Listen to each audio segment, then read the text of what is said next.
पालमपुर गांव में रहने वाली करुणा की शादी को लगभग 8 साल ही हुए थे जब उसका पति उसे और उसके दोनों बच्चों को छोड़कर इस दुनिया से चला गया।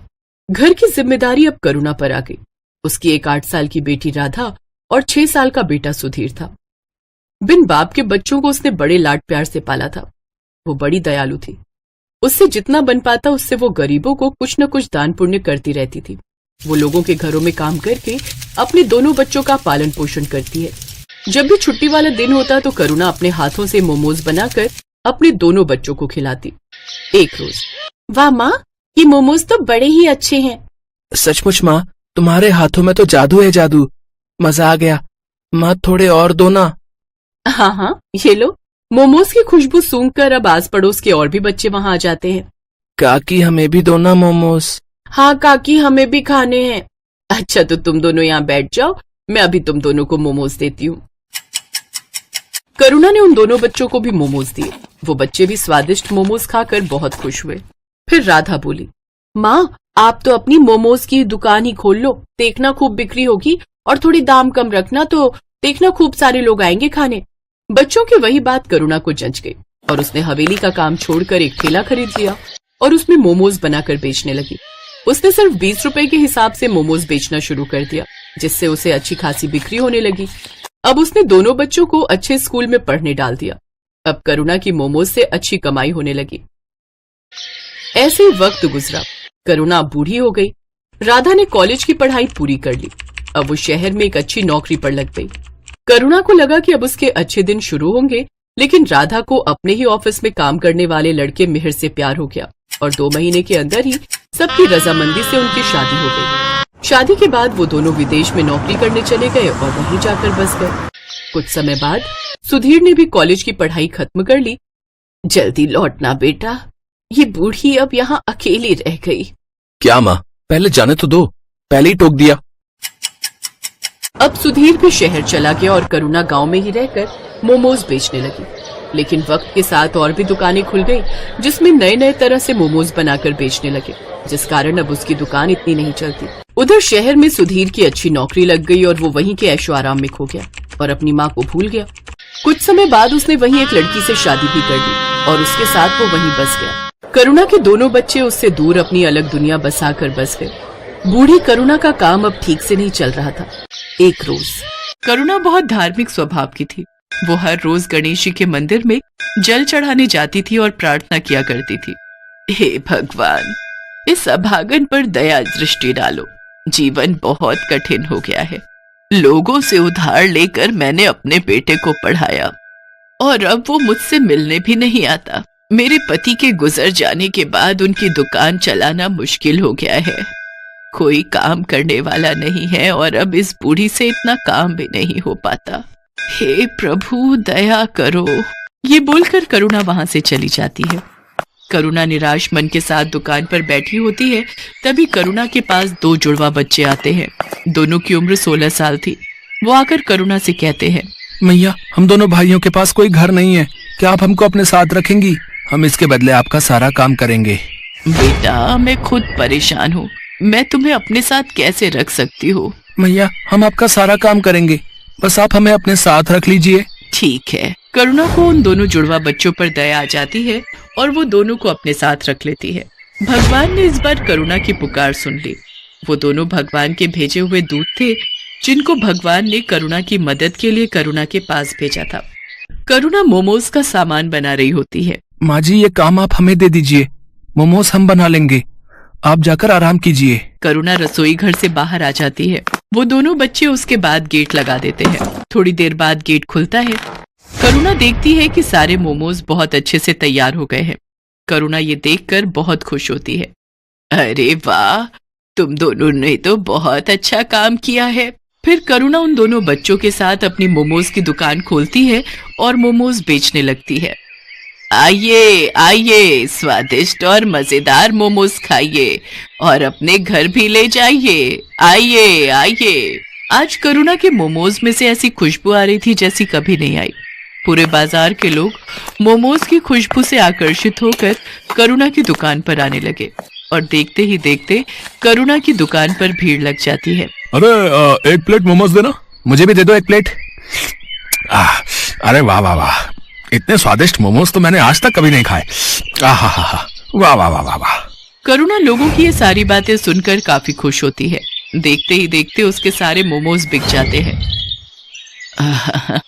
आज तो बहुत अच्छी कमाई हो गई। अगर ऐसे ही मेरे मोमोज बिकने लगेंगे तो मेरा सारा कर्ज उतर जाएगा। दोनों बच्चे अब करुणा को कोई काम नहीं करने देते। दोनों मोमोज बनाते और करुणा के साथ उन्हें बेचने भी जाते। उन दोनों के बनाए मोमोज में ऐसा स्वाद था कि हर कोई उंगलियां चाटता रह जाता। एक रात की बात है, वो दोनों बच्चे रसोई घर का दरवाजा बंद करके मोमोज बना रहे थे। कमाल है, हर रोज ये दोनों रसोई घर बंद करके मोमोज क्यों बनाते हैं? आज देखती हूँ ये ऐसा करते क्या है। करुणा चुपके से जाकर खिड़की में से झांकती है। वो देखती है कि उन दोनों जुड़वा बच्चों के हाथ में से चमत्कारी शक्तियां निकलती हैं, जिससे मोमोज अपने आप बनते हैं। ये जादू देखकर करुणा दंग रह जाती है। वो तुरंत उन दोनों के पास जाती है। दरवाजा खोलो। जी माँ जी। तुम लोग कौन हो? क्या? मैंने सब देख लिया खिड़की में से, जल्दी बताओ। डरिए मत, हम आपको कोई नुकसान पहुंचाने नहीं आए हैं, बल्कि हम तो आपकी मदद करने आए हैं। हम भगवान के दूत हैं। हमें गणपति जी ने आपकी मदद के लिए भेजा है। क्या? सच में गणपति भगवान ने आपको मेरी मदद के लिए भेजा है? हाँ माँ जी, आपकी परेशानी भगवान ने सुन ली और हमें आपकी मदद के लिए ही भेजा है। करुणा ये सब सुनकर बहुत खुश होती है। अब इसके बाद दोनों फरिश्तों के जादू से करुणा के दिन अच्छे होने लगे। दोनों दूत रोज अपने जादू से मोमोज बनाते और करुणा उसे बेच आती। देखते ही देखते करुणा की दुकान चल पड़ी। लोग उसके मोमोज दूर दूर से खाने आते थे। ऐसा करते करते करुणा ने एक बड़ी मोमोज की दुकान खोल ली और धीरे धीरे उसने अपने सारे कर्ज भी चुका दिए। अब करुणा के पास धन की कोई कमी नहीं थी।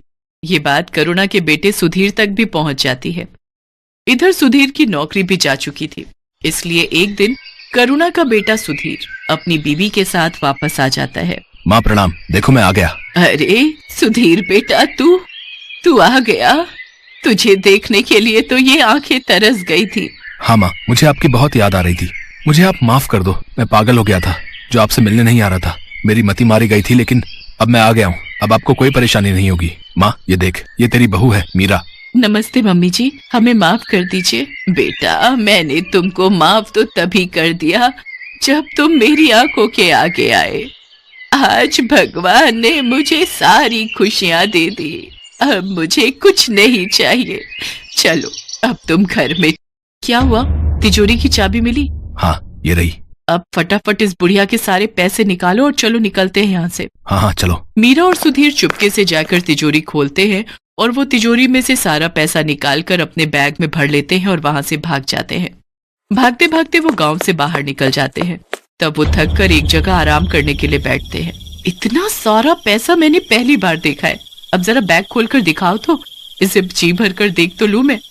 सुधीर जैसे ही पैसों का बैग खोलता है वो देखता है कि उसमें बस राख है। दोनों फरिश्तों के जादू से वो सारे पैसे राख में बदल गए थे। वो दोनों ये देखकर दंग रह जाते हैं।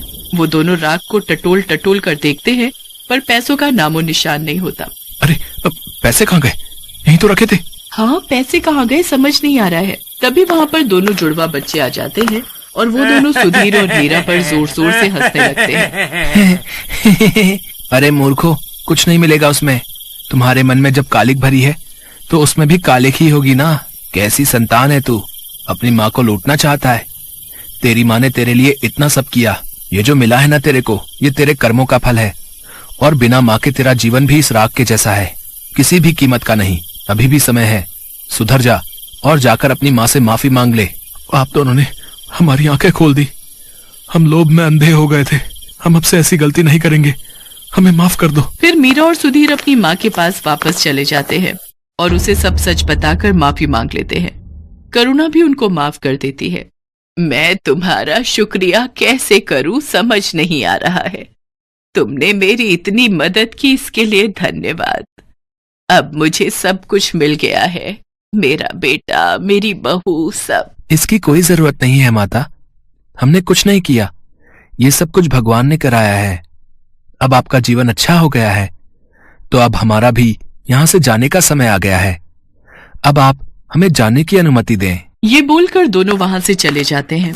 अब करुणा का जीवन बहुत खुशहाल हो गया था। अब उसको किसी चीज की कमी नहीं थी। उसकी मोमोज की दुकान भी अच्छी चल रही थी। अब वो अपने बेटे और बहू के साथ अपना बाकी का जीवन खुशी खुशी बिताने लगती है।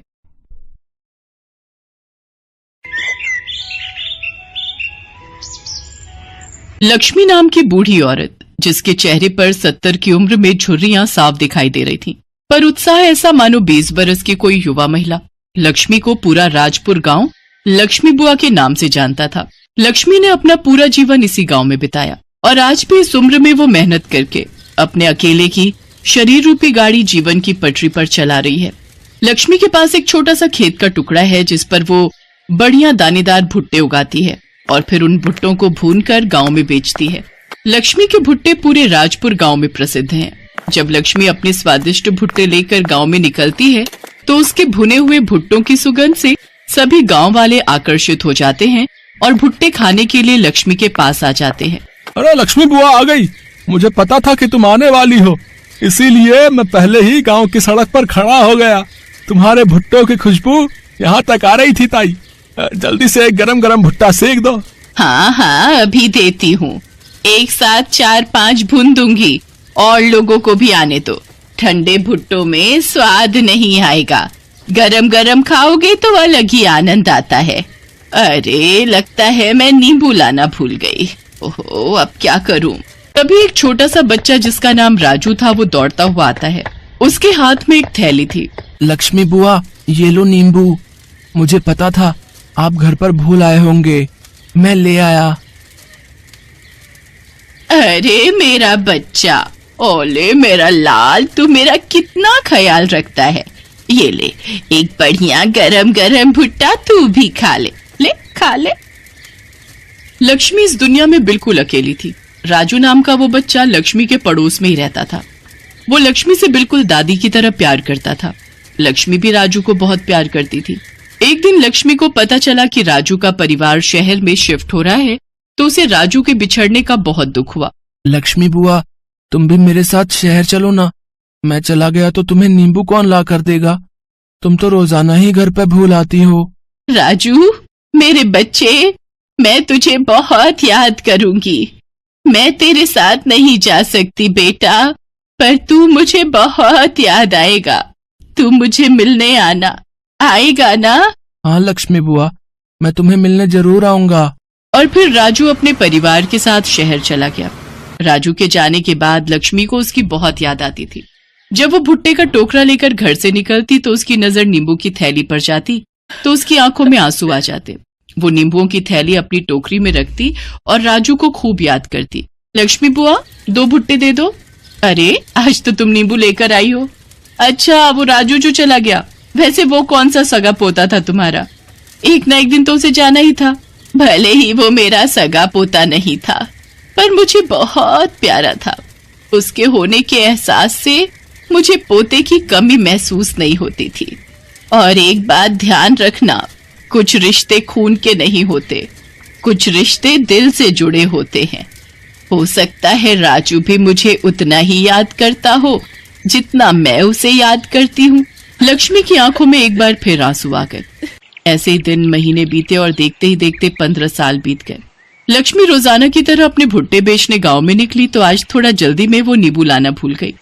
अरे आज तो मैं नींबू की थैली घर पर ही भूल आई। अरे लक्ष्मी बुआ, नींबू के बिना भुट्टे का मजा नहीं आएगा। वैसे ये देखकर तो मुझे वो याद आ गया, जब तुम नींबू घर पर भूल आती थी तो वो छोटा सा राजू तुम्हारी थैली पकड़ता हुआ आ जाता था।